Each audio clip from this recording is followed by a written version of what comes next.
अस्सलाम वालेकुम फ्रेंड्स, आप मेरे चैनल पर पहली बार आए हैं तो प्लीज मेरे चैनल को ज्यादा से ज्यादा सब्सक्राइब करें, लाइक शेयर और कमेंट करें।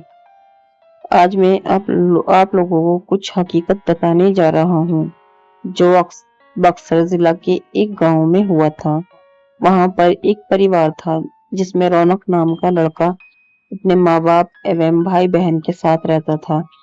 रौनक 20 साल का जब हो गया, उसको देखने के लिए लड़की वाले आने लगे।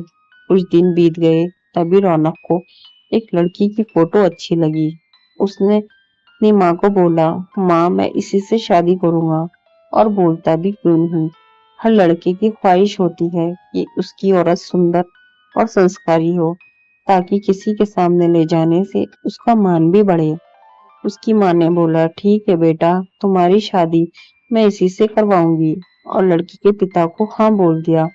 कुछ दिन बाद उसकी शादी का दिन आ गया। वह बहुत खुश था क्योंकि उसकी आज हल्दी और संगीत से घर में खुशी छाई हुई थी। सारे मेहमान से उसका घर भर गया था। वह मन ही मन सोच रहा था कि मैं अपनी औरत को बाहर घुमाने ले जाऊंगा और दोस्तों के साथ खूब बातें भी करूंगा कि देखो मेरी औरत लाखों में एक है। मन ही मन लड्डू फूट रहे थे और उसका इंतजार खत्म हो गया क्योंकि उस दिन उसकी शादी जो हो रही थी। गांव वाले भी धूमधाम से बारात लेकर लड़की के घर पहुंचे और दोनों की शादी भी हो गई। जब सुबह विदाई हुई तो उस समय लड़की की डोली में अकेले ही ससुराल लाया जाता था।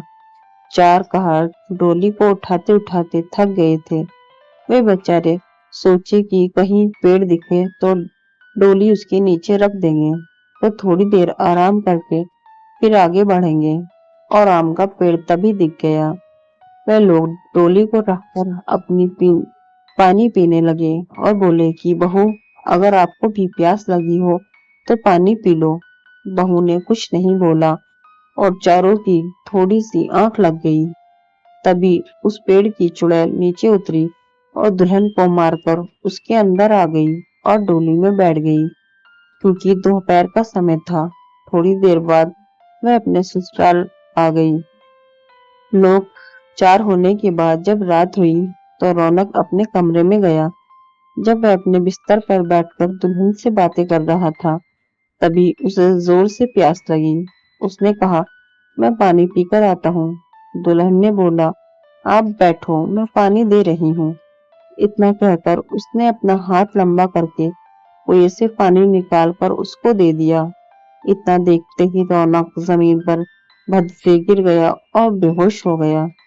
थोड़ी देर बाद जब उसे होश आया तो उसने अपने सामने घूंघट में छुपी चुड़ैल को देख लिया और भागने की कोशिश करने लगा। तभी उस चुड़ैल ने बोला, आप भागो मत, मैं आपको मारूंगी नहीं और अब मैं आपके साथ रहूंगी भी नहीं। नहीं तो आप जीवित नहीं रहोगे, क्योंकि आपने हमारा चेहरा देख लिया। लेकिन यह गांव हमारी ही निगरानी में हमेशा रहेगा, क्योंकि यह मेरा ससुराल है। और मैं आपको एक बात बताती हूँ जो आप अपने गांव वालों को बता देना कि जिस घर का चूल्हा उत्तर दिशा में होगा, वह सब अपने घर का चूल्हा दक्षिण दिशा में कर लो, तो उनके घर में हमेशा बरकत बनी रहेगी। इतना कहकर वह गायब हो गई।